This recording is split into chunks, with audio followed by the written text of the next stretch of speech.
बोले श्री प्राणनाथ प्यारी की जय। श्री सतगुरु महाराज की जय।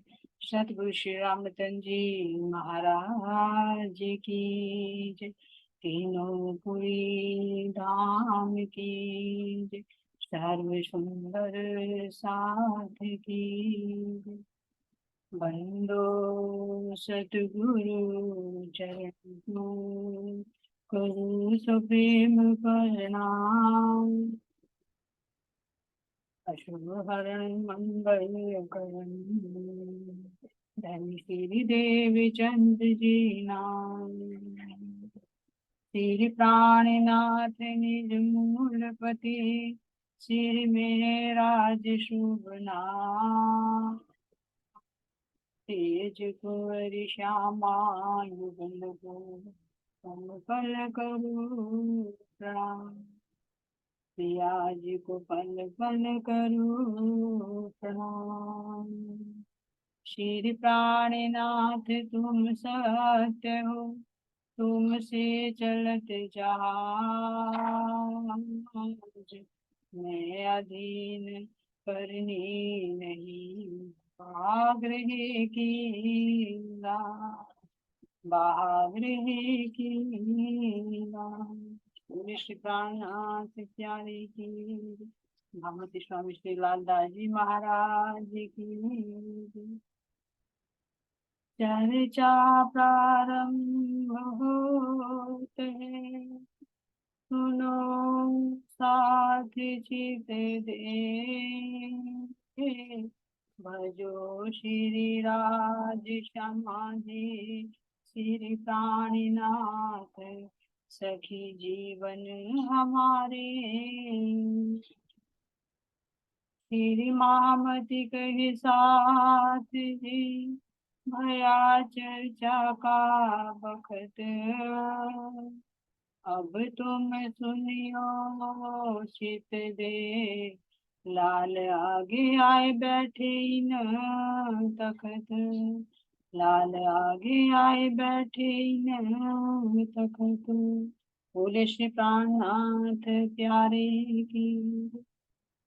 प्राणाधार प्यारे सुंदर साथ जी आप सबके धाम हृदय में विराजमान प्राण प्रियतम प्राण वल्लभ के नूरी चरण कमलों में कोटि कोटि श्रद्धाएं। सुंदर साथ जी अब चलते हैं अपनी पितक की तरफ।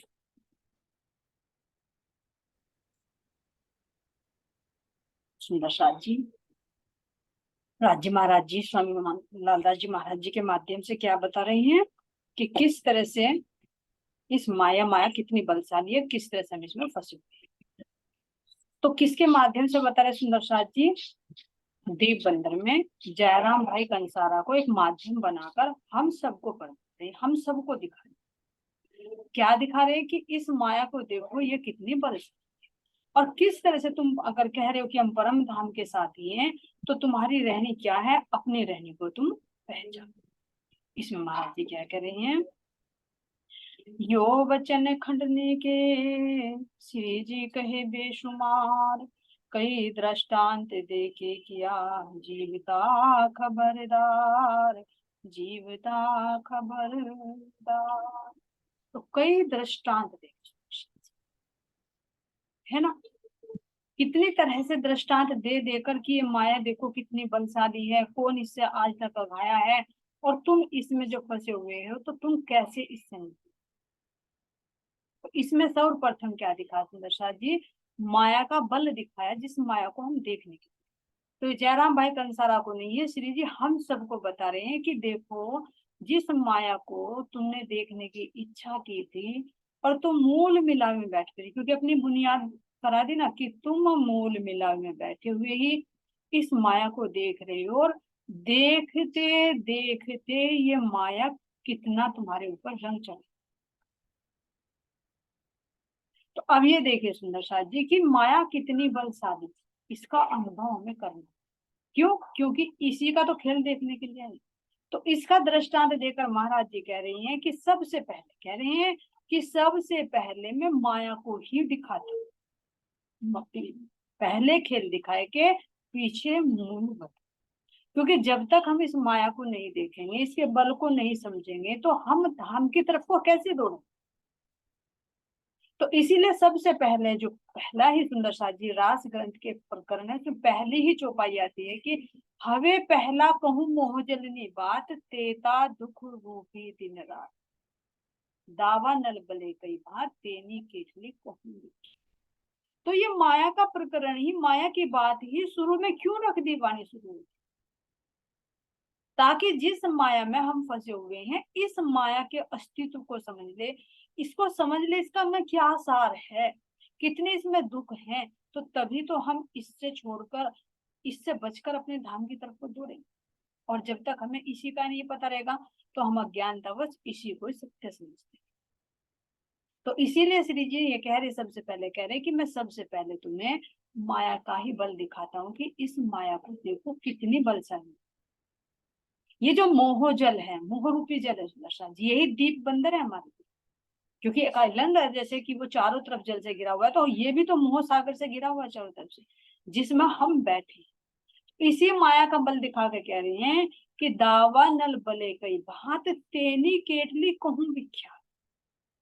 दावानल यानी कई तरह की अग्नियां यहाँ पर जल रही है, इसका मैं वर्णन कहाँ तक करूं। अब ये देखिए कि कितनी तरह की अग्नि सुदर्शन, ये अग्नि तो, एक तो अग्नि यही है जो सूर्य से हमें दिखाई, इसका हम अनुभव कर सकते है ना। दूसरी अग्नि ये होती है जिस पर हम अपना भोजन पकाते, ये भी स्थूल है, सूर्य की है, ये भी स्थूल है। तीसरी देखते हैं, अंदर हमारे पेट के अंदर होती है सुंदर जी जठर अग्नि, जिसमें क्या होता है, हमारा भोजन जब जाता है तो वो पचता है, उसको पचाने का कार्य करते हैं, जिसको एक तेज, एक अग्नि तत्व का। तो अंदर भी तो अग्नि है, ये अंदर की सूक्ष्म अग्नि होगी। और एक होती है सुंदर साथ जी वाड़ानल अग्नि, वाड़ानल यानी जो समुद्र के अंदर ही लगती है, जल की तरंगे, क्योंकि बिजली कहाँ से बनती है, जल के अंदर से, तो जल के अंदर भी अग्नि तत्व मौजूद है, क्योंकि पांच तत्व एक दूसरे में सूक्ष्म रूप से नहीं है। तो जैसे समुद्र के अंदर से लहरें उठती हैं, उनके अंदर से संघर्ष होता है, तो समुद्र में भी आग लगती है, जो पानी जलकर राख होता है। इसी तरह से दावानल है, दावानल पहले भी वर्णन आया है, दावानल मतलब जंगल में लगी हुई आग, जो पत्तों के संघर्षण से, जैसे हवा चलती है, जब पत्ते सूख जाते हैं तो उनसे घर्षण होता है, तो घर्षण से चिंगारी प्रकट होती है, और वो चिंगारी सारे जंगल को जलाकर राख करती है। तो ये तो पांच तरह की हमारी स्थूल दिखाई, चार स्थूल में दिखाई देख सकते हैं, और पांचवी हमारी सूक्ष्म अंदर। लेकिन एक और इससे अंदर है, इससे भी सूक्ष्म, जो हमारे अंदर है, जिसको दावानल की संज्ञा देकर महाराज जी ने दिखा, इसको हम अपने अंदर महसूस करें, और ये भी महसूस करें कि हम इसमें कितने जलते हैं, किसी दूसरे की अग्नि को नहीं देख सकते, अपने अंदर महसूस कर सकते हैं, जिसको कहा जा रहा है अंदर की अग्नि, विकारों की अग्नि। अब ये विकारों की अग्नि कई रूपों में हो सकती है। मान लीजिए हमारे मन के अनुकूल कोई बात नहीं हुई, तो क्या हो जाएगा, क्रोध। तो वो क्रोध की अग्नि तो है, जिसमें हम जलते हैं, जिसमें देखा चेहरा भी लाल हो जाता है, आंखें भी लाल हो जाती है, मुंह भी खुल जाता है, कितना अंदर से एक जोश आ जाता है, तो वो अग्नि तत्व की मात्रा बढ़ जाती है, तो तमो, तो इसको बोलते हैं क्रोधा। इसमें क्या शांति मिलती है, कितना बीपी हाई हो जाता है, कितने अंगों में एक उत्तेजना आ जाती है। तो इस अग्नि में कैसे इंद्रिया भी जलती है और जीव भी दुखी होता है। हालांकि जीव सुख दुख से अलग है, लेकिन इंद्रियों के साथ मिलकर वो भी उसका सहभाग,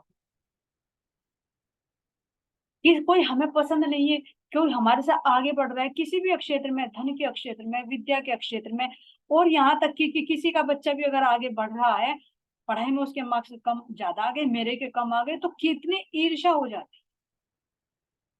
वो उसकी मेहनत है, अच्छे मार्क्स लाया है वो, लेकिन उसमें हमारा बच्चा कमजोर है, तो उसमें हमें दूसरे से ईर्ष्या हो जाएगी। कौन जल रहा है इसमें, हमें जल, किसी की प्रसिद्धि को देखकर, किसी की कामयाबी को देखकर, किसी के धन को देखकर, किसी के रूप को देखकर, कितने बिना वजह के अनजान भी होते हैं, तो उनसे भी कितनी ईर्ष्या हो जाती है। तो क्रोध अग्नि, ईर्ष्या की अग्नि, द्वेष की अग्नि, काम अग्नि, कितने अग्नि है। इन अग्नियों में महाराज जी कह रहे हैं कि इनसे कोई नहीं बचा, और दिन रात कह रहे दावा नल बले कई बात तेनी केटली कहूँ। मैं इसका वर्णन कहाँ तक करूं जितनी ये अग्नि जला रही है। और सुंदर साथ जी महाराज जी क्या कहते हैं कि इस अग्नि में केवल एक इंसान ही नहीं, सब जल रहे। 14 लोक ब्रह्मांड को देखो, इस 14 लोक ब्रह्मांड से ऊपर उठकर सौपन की बुद्धि को छोड़कर जागृत बुद्धि से अनुभव करो कि मैं अपने धाम धनी के साथ इस काल माया के ब्रह्मांड से ऊपर उठ, उनकी दृष्टि से उनके प्रकाश से मैं देख रही हूँ कि 14 लोक ब्रह्मांड जो मोह सागर बना है, जहां से महाविष्णु और पाताल तक सारे में ये विकार फैले। समय ये दावानल अग्नि नदी, पशु पक्षी को देख लो, वे भी एक दूसरे से लड़ते हुए दिखाई, क्या बांट पड़ रही है। क्योंकि अंदर ईर्ष्या, इंसान बोल देता है लेकिन वे बोलते नहीं, लेकिन ईर्ष्या की क्रोध की अग्नि में वे भी जल रहे, एक दूसरे को लड़ते लड़ते कैसे कितने घाव कर देते। किसी भोजन के ऊपर कुछ भी मैटर हो सकता है। तो यानी देख सकते हैं कि क्रोध अग्नि में, ईर्ष्या की अग्नि में, काम अग्नि में सारे जीव, और ऊपर से लेकर नीचे तक महाराज जी कह रहे हैं कि विश्व ने लागी जाने ब्राग माहे अगिन बले अघ। कितना बलशाली है माया, इतनी बलशाली है, तेता दुष्ट न साध नहीं अध खिन्नी। पहले माया को दिखा रहे हैं कि तेता पीड़े दुष्ट न साध। इस माया की अग्नि से, विकारों की अग्नि में केवल ये नहीं कि दुष्ट ही जल रहा है, साधु भी जल रही, जो अपने आप को सज्जन कहते, जो बड़े बड़े पद पर बैठे हैं ना, वे भी कैसे ईर्ष्या। अगर अपने से कोई ज्यादा किसी के शिष्य हो जाए तो कितनी ईर्ष्या करने लगेंगे। अपने पास कुछ हो जाए तो दूसरे के यहाँ देखो, छोटी छोटी सी, ये तो हमारी बड़ी बड़ी आश्रमों की, बड़े बड़ी गादियों की तो क्या बात करें, छोटे छोटे की अगर हमारी मीटिंग है तो हम दूसरे की मीटिंग में जाएंगे, एक अहंकार ही तो है। कौन सी सद्भावना है फिर, है ना। एक लकीर खींच लेते, एक अपनी अपनी कुटिया बनाकर बैठ गए, तो देखो अंदर में भले ही ना करे लेकिन अंदर में ईर्ष्या है। औरों की तो क्या बात करें, अपने में ही देख, जो अलग अलग तीन भाग हैं, सब एक दूसरे से ईर्ष्या कर रहे हैं। लेकिन अगर आत्मा की दृष्टि से देखो, ये तो धांधनी खेल दिखा रहे हैं, किसके लिए तुम ईर्ष्या कर रहे हो, किसके लिए तुम लाइन बांध रहे हो, आखिर जाना तो एक ही वर्ग है।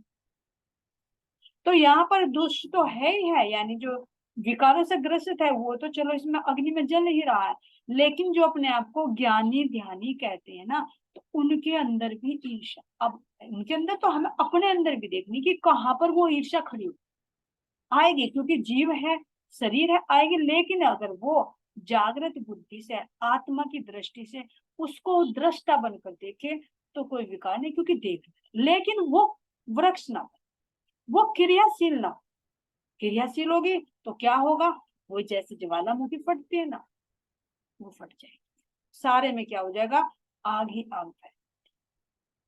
इसमें महाराज जी कह रहे हैं कि ये दुष्ट और साधु को भी जला रही है, और साथ साथ में जो ऊपर के लोक में देवी देवता हैं उनको भी ये माया अपने चंगुल में फंसाई।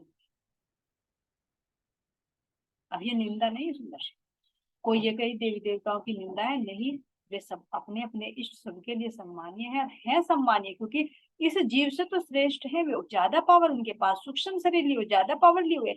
लेकिन फिर भी महाराज जी हमें आत्मिक दृष्टि से दिखा रहे हैं कि तुम देखो इस माया में वे भी किस तरह से भय में जीते।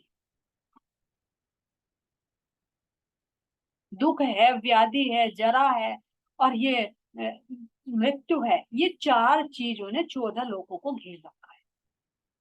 तो अब देखो, राक्षस जब देवताओं पर हमला करते हैं तो क्या में घबराते नहीं, घबरा कर कहाँ जाते हैं, ब्रह्मा जी के पास, पहले गुरु जी के पास जाते हैं बृहस्पति के, फिर ब्रह्मा जी के पास जाते हैं। इस तरह से इंद्र भी स्वर्ग में हर समय यही देखता रहता है कि कहीं कोई इतने तप कर कर और वो आगे ना आ जाए, मेरा इंद्र का पद ना ले। देवी देवताओं के अंदर भी एक दूसरे के प्रति, ये जो बताया ना कि अग्नि लगी हुई है, ये कभी किसी रूप में, कभी किसी, अगर तुम अपने शास्त्रों को उठाकर देखोगे तो बहुत साक्षी, तो ये कह रहे महाराज जी कि इसने नहीं अध खिन्नी समाज, एक क्षण के लिए भी यहाँ पर शांति नहीं, इसको महसूस करो। अगर मुझे ईर्ष्या है किसी से तो रात को सपने में भी वो ही दिखे। अगर मोह की अग्नि में जल रही हूं तो सोते भी, खाते भी, पीते भी मैं आराम की नींद भी नहीं ले पाऊंगी, मुझे उसी की चिंता रहेगी, कोई भी विकार हो जाए। तो दिन रात कह रहे हैं कि एक पल के लिए भी यहाँ पर शांति नहीं है, ऐसा ये माया का बल है, अगर तुम इसको आत्मिक दृष्टि से देखो। और इतनी बलशाली है क्यों? आखिर बल जब माया का कोई स्वरूप नहीं है, कह रहे कि ये सौपन है, तो इतनी बलशाली आखिर क्यों है? क्यों? क्योंकि इस धनी का हुक्म मिला है। तो कह रहे ए माया छ अति बलवंती, ऊपनी छ मूल धनी थकी। ये माया इतनी बलवंती इसलिए है क्योंकि राज्य के हुक्म से ये प्रकट हुई है, उनके हुक्म को लेकर है। क्योंकि हमें माया का खेल दिखाना है तो माया को भी तो हुक्म दिया कि लगाओ तुम जितना चाहो, क्योंकि हमारा भी बल देखना, आत्मा का बल देखना है कि आत्मा जीव इस माया से कैसे युद्ध कर कर अपने लक्ष्य तक पहुंचे। और कब सुंदर साथ जी अगर माया के प्रभाव में चलेंगे तो माया का कोई एहसास नहीं, वो सोचेगी क्यों, क्योंकि जब मेरे चंगुल में फंसा हुआ तो मैं क्यों युद्ध करूं उसके साथ, कोई बात नहीं रहा। लेकिन किसको सताती माया? जो इससे छूटकर जाना चाहता, जो इससे छूटकर जाना चाहता है तो उसको हर एक को ये अपने चंगुल में फंसाना चाहती है। तो यही सुंदर साथ जी पानी की यानी जो बहती हुई नदी है उसके प्रवाह के विपरीत बह, और अगर नदी के प्रवाह के अनुकूल बहते जा रहे यानी माया के अनुसार चलते जा रहे तो माया को क्या नुकसान, कुछ भी नहीं, वो घुमाएगी, लेकिन हमें एहसास नहीं होगा कि हम कितने दुखी हैं। इस दुख में ही हमें सुख का अनुभव होता है, देखो भ्रम रहेगा कि हम सुखी। कहते संसार बहुत सुख में है, लेकिन वो क्या है, भ्रम है, हमारी आंखों पर पर्दा, क्योंकि अभी ना जीव की दृष्टि है ना अभी आत्मा। जैसे कहें यहाँ पर अगर कोई सूकर कुकर है, अगर वो गंदी जगह में पड़ा है, मजे ले रहा है कि मेरे लिए ये स्वर्ग है, कब तक स्वर्ग है? जब तक उसे नहीं पता कि इससे अच्छी भी कोई जगह है सोने की। तो गंदगी में यहाँ पर पड़ा है, तुझे कीड़े मकोड़े भी खा रहे हैं, मच्छर भी खा रहे हैं, गर्मी में भी पड़ा है ना, गंदगी तो कुछ खा रहा है। जब उसे ये पता चलेगा अरे अलग भी कोई एसी का रूम भी होता है, कोई अच्छे गद्दे भी होते हैं, है ना, अच्छी खुशबू भी होती है, तो सब कुछ उसको क्या लगेगा, वो बुरा लगेगा। ऐसी हालत हमारी है। जीव को जब तक आंखें नहीं खुलती, उसको नहीं पता चलता कि संसार की वास्तविकता क्या है, तो इसको ही वो स्वर्ग समझता है कि यही सब कुछ होता है। लेकिन महाराज जी कह रहे हैं कि इसकी वास्तविकता को देखो, समझो, और कैसे समझेंगे, अंदर की दृष्टि से इसको देखा जाए, बाहर की चरण चक्षु से नहीं देखा।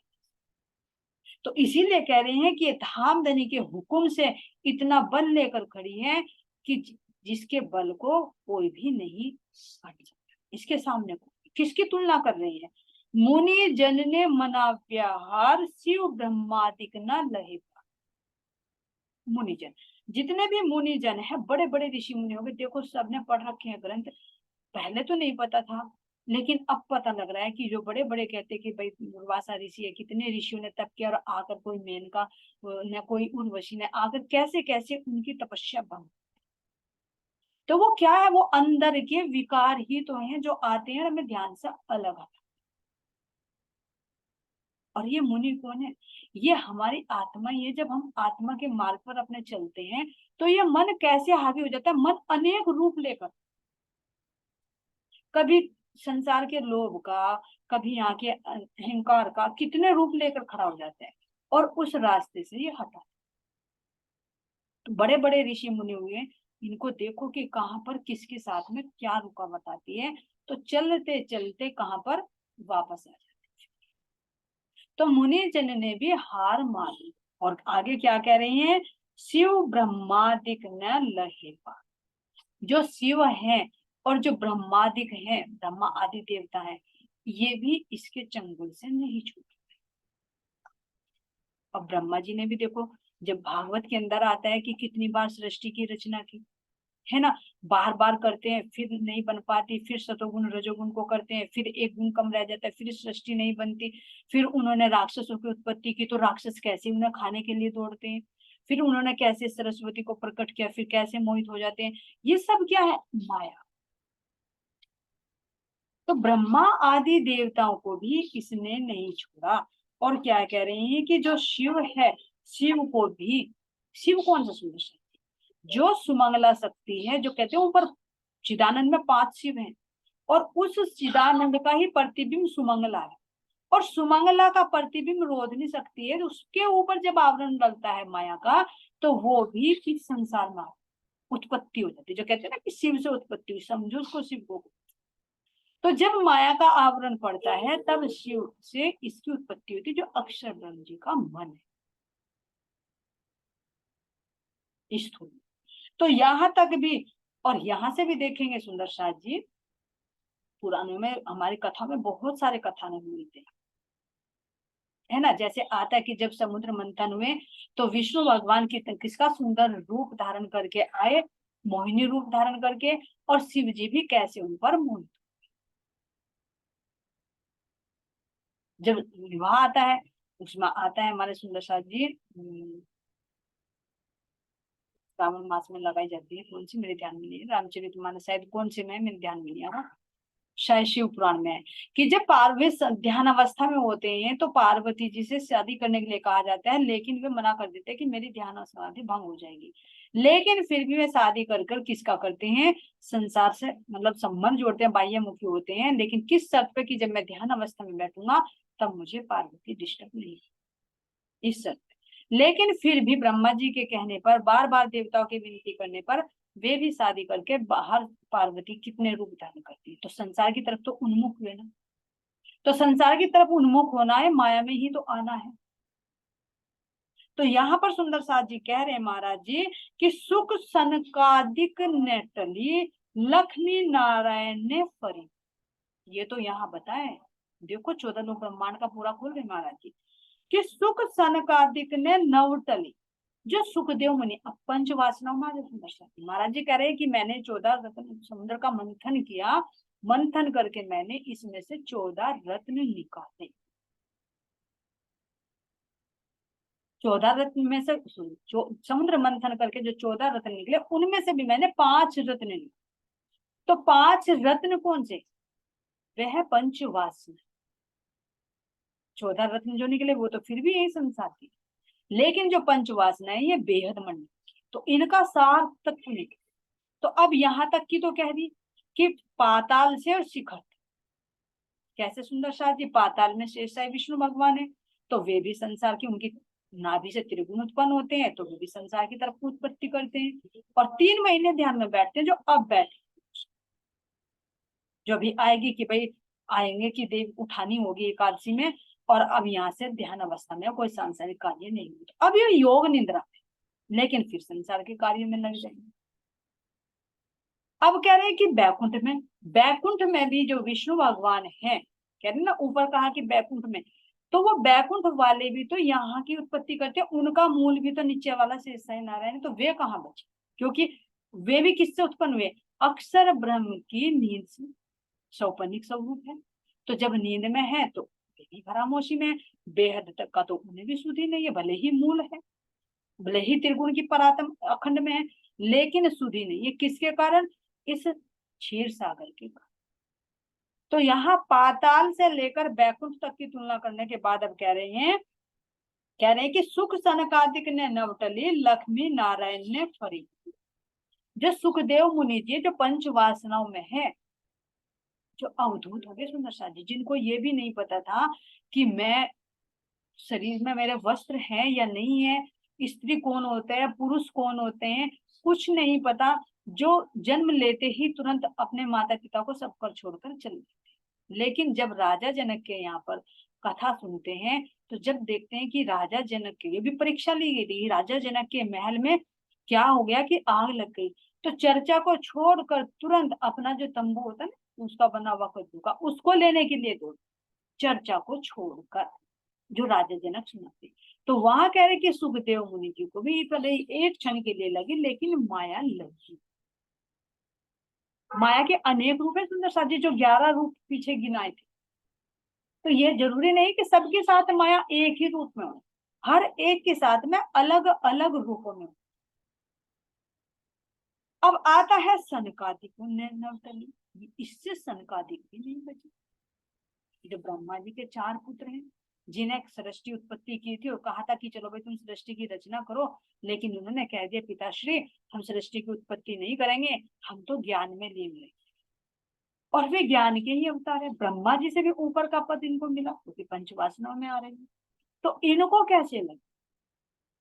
इनका भी प्रसंग जब आता है कि जब स्वर्ग के अंदर, वो सॉरी बैकुंठ के अंदर जब वे द्वारपाल होते हैं और ये सनकादिक विष्णु भगवान के दर्शन करने के लिए जाते हैं, लेकिन जब वे रोक देते हैं कि तुम अंदर प्रवेश नहीं कर सकते, तो इनको भी क्रोध आ जाता है और श्राप देते थे उनको कि तुम जाओ पृथ्वी लोक पर राक्षस।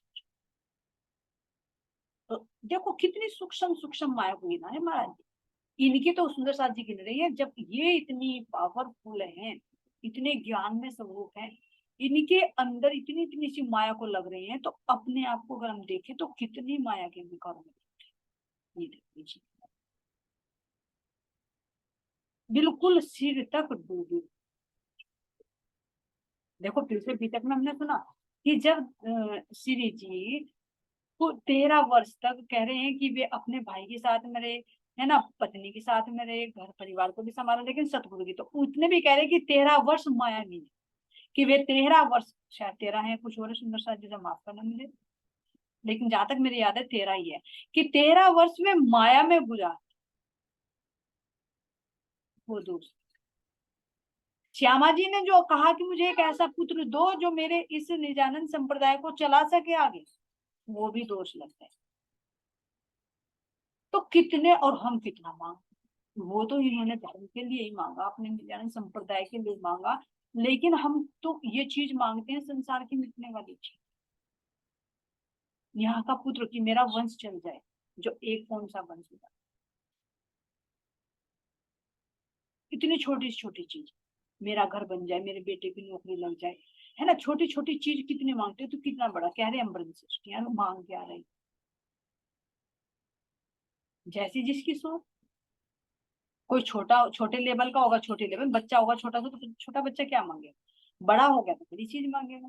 इसी तरह जिसकी छोटी छोटी बुद्धि, जिसका जहां तक सर्किल है, वो वहीं तक ही मांगे। अगर कोई अपने गाय भैंसों में तो वही कहेगा कि जैसे लौकी कुसुम करते हैं कि हे पीर, पीर पे जाएंगे या भूमिया पे जाएंगे, मैं दूध चढ़ा दूंगी, मेरी भैंस भी आ जाए और दूध देना शुरू कर दे, ऐसे मांगते हैं। तो जहां तक का लेवल है, तो जो राज्य से जुड़ा वो राज्य से मांगेगा। ये देखना कितने दोष लग रही है, कितनी माया ने घेर रखी है। यानी ये भी सुधी नहीं है इस माया में आके कि आखिर हमें मांगना क्या चाहिए, इतनी भी सुधी, बेसुध हो। तो जब कह रहे कि पंच वासनाओं तक भी नहीं छोड़ी, तो इस जीव को देखो, फिर ये जीव किस कैटेगरी में, क्योंकि यहाँ के लोग इस मृत्यु लोक के तो घोर अंधकार है, ऊपर के लोगों में तो कुछ प्रकाश है, क्योंकि वे तो सतोगुण के, ये मृत्यु लोक तमोगुण और रजोगुण की है, और नीचे के लोग बिल्कुल तमोगुण, जो राक्षस है। तो इसी तरह से 3 तरह के यहाँ पर भी व्यक्ति। तो कह रहे हैं विष्णु बैकुंठ लीला माहे सागर शिखरना मुख्य, कि इसने क्या किया है, बैकुंठ में जो विष्णु भगवान है उनको भी नहीं छोड़ा, और यहाँ पर जो क्षीर सागर में विष्णु भगवान है उनको भी माया के ने अपने चंगुल में फंसा कर रखा है, क्योंकि ये भी 3 गुण के अधीन। ऐसे सुंदर साथ जी कह रहे हैं कि अब इनसे ऊपर में किसका वर्णन, जब बेहद मंडल की पंच वासनाएं भी इसके चंगुल में आ गई हैं, तो 14 लोग ब्रह्मांड की तो फिर में क्या बात। तो ये माया का बल दिखा रही हैं, और दिखाने के बाद कह रही हैं कि देखो इसके रूप देखो कितनी तरह से आती है। अमृत कहना ना, एहने आउद अमृत, इसके हथियार कितने कितने रूप से आ रही, और अमृत है। अमृत मैंने यहाँ का सुख उपभोग, चाहे वो इंद्रियों का हो, चाहे वो खाने पीने का हो, चाहे वो पहनने का हो, कुछ भी, यहाँ का संसार का जो सुख नजर आ रहा है, इसको कह दे कि अमृत के समान, कि मुझे ये सुंदर रूप, जैसे अभी ऋषियों की बात आई है, सुंदर रूप पर कितने मोहित हो जाते हैं। यहाँ तक भी होता है, बैठे अखंड पाठ लग रहा है, लेकिन किसी सुंदर रूप को देखा, वो कुछ और ही वहां पर हो जाता है। ऐसे भी कांड सुनने में आए। तो ये देखो, कह रहे हैं ब्रह्म वाणी साथ में है, प्रकाश हमारे अंदर है, हम गादीपति भी बैठे हैं बनकर, हमने 1000 चेले भी बना रखे हैं, लेकिन अगर अंदर की वृत्ति को देखें, बाहर के चोले से पहचान नहीं। किसी गीदड़ को अगर उस शेर की खाल बना दी जाए तो वो शेर नहीं बन जाता। इसी तरह से अगर किसी ने भगवे वस्त्र पहन लिए या सफेद वस्त्र पहन लिए, तो बाहर से उसका आंकलन नहीं किया जा सकता। और हमें भी भ्रम में नहीं रहना चाहिए कि हमने बाहर के वस्त्र डाल दिए तो क्या हमारा अंदर का वो असल में हो गया। बाहर से चाहे सफेद हो, चाहे काला हो, चाहे नीला हो, पीला हो, लेकिन अंदर से उज्ज्वलता होनी चाहिए। और जितना भी धाम धनी ने हमें प्रकाश दिया सुंदर साथ जी, हम सबका कर्तव्य बनता है कि हम अपने अंदर जाकर, क्योंकि अपने आप से ज्यादा कोई किसी को नहीं देख। और अंदर बैठी हुई मेरी आत्मा है, तो वो आत्मा देख रही है इस जीव को, इस माया को, इसके प्रहारों को, कि कैसे इसके अंदर भंवर पर भंवर उठती है, 3 गुणों की भंवर उठती है। कभी सतोगुण के विचार उठते हैं, तो कभी रजोगुण के विचार उठते हैं, कभी तमोगुण के विचार उठते हैं। लहर उठेगी जब तक ये शरीर है, जीव है, लेकिन आत्मा अंदर देखकर उसको शांत करती रहेगी जो 4 हथियार। तो 3 गुणों के भंवर पड़ते हैं, काम क्रोध ईर्ष्या द्वेष के, इसके अंदर जल के जीव बार बार जीव पर हमला करते हैं। लेकिन महाराज जी कह रहे कि इस पर एक पाल बांध लो, शील संतोष वाली पाल बांध लो, और प्रेम रूपी घंटी पाखर पहनकर हाथी की मस्त चाल से अपनी राह पर चलते रहो। इसको दृष्टा बनकर, इसको शांत करने का भी हथियार। तो अपने अंदर हमें परख करनी है कि कहाँ पर चलते चलते हमारे अंदर विकार आते हैं। ये नहीं सुनो सर जी कि आएंगे नहीं, जब जिसके पास भी शरीर है, जीव है, जब तक शरीर है विकार आएंगे, 100% आएंगे। हाँ, इतना हो सकता है कि मात्रा कम, सतोगुणी वाले हैं उसके अंदर कम होगी, रजोगुण वाले हैं उसके अंदर ज्यादा होगी, तमोगुण के अंदर ज्यादा, लेकिन होगी। लेकिन अगर आत्मा दृष्टा बनकर उनको देख रही है, उनको बीज से वृक्ष नहीं होने देती, तो वह आत्मावान, आत्मा की क्रिया शुरू हो जाए। बीज होता है लेकिन वो उसको उगने नहीं। तो इस तरह से कह रहे हैं कि अमृत है, रूप है, रस है, कितने तरह के रस। सुनने का रस है, सूंघने का रस है, निंदा का रस है, चुगली का रस है, घूमने का रस है, कितने तरह के रस। तो ये जो इंद्रियों के साथ में रस लगे हुए, हर इंद्री बाहर की तरफ होगा, क्यों? क्योंकि इसको रस नहीं। तो ये क्या है? ये अंदर की तरफ को बैठाओ तो नहीं बैठता। ध्यान के लिए बैठाएंगे तो मन कहाँ भाग जाएगा? जहां उसको रस आ रहा है। शरीर बैठा है, हम सोच रहे हैं मूल मिला में बैठे, राज्य के कान देख रहे हैं, राज्य की नासिका देख रहे हैं, लेकिन अगर किसी के अंदर चित्त है तो चित्त अगर मोह जुड़ा हुआ तो उसी नाक की जगह उसकी नाक दिखने में, और सोचे तो अरे कल क्या रहा है। तो क्यों? क्योंकि अंदर में वो बीज पड़ा हुआ है, वो अंकुरित हो रहा है, वो ऊपर बढ़ने नहीं। और कब आते सुंदर साथ जी? जब अपने आत्मिक मार्ग पर चलते, जब माया जाती। तो संसार में काम करते रहो, इतने विचार नहीं आएंगे, पूजा में अपना ध्यान में बैठो, कहाँ कहाँ तक के विचार निकल निकल कर आएंगे। और कब तक आएंगे? जब हमारी बुद्धि क्रियाशील है तब तक आएंगे ये। अगर बिल्कुल ध्यान अवस्था में बैठोगे तो जो चित्त रूप में पड़े ना, इस रूप में सूक्ष्म रूप से जो पिछले जन्म जन्मांतर के, फिर वे निकल निकल कर आएंगे। ऐसे नहीं कि ध्यान में ऐसे ही पहुंचा जाए। जो चित्त में अखंड है ना, कभी कभी तक के पड़े वे भी निकल निकल कर आएंगे। यही समुद्र मंथन है, ये हमारे अंदर का समुद्र मंथन है, बाहर का नहीं।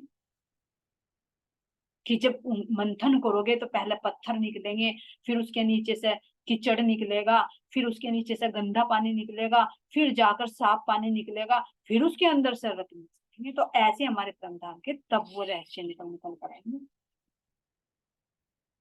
एक एक चीज की बहुत साक्षी है यहाँ पर। तो कह तो दिया कि समुद्र मंथन बाहर से हो रहा है, समुद्र मंथन अंदर। तो फिर 14 रत्न जो यहाँ के संसार का मंथन हुआ तो 14 रत्न संसार के, लेकिन जब अंतर से मंथन हुआ इंद्रावती सखी ने किया तो परम धाम के 14 रत्न ये 14 वाणी के अंगों के रूप में प्रकट हुए। जब हम आत्म मंथन करेंगे तो 14 अंग जो धामधनी के हैं उन सब का सार हृदय में प्रकट होने लगेगा। लेकिन कब? जब ये समुद्र मंथन होगा,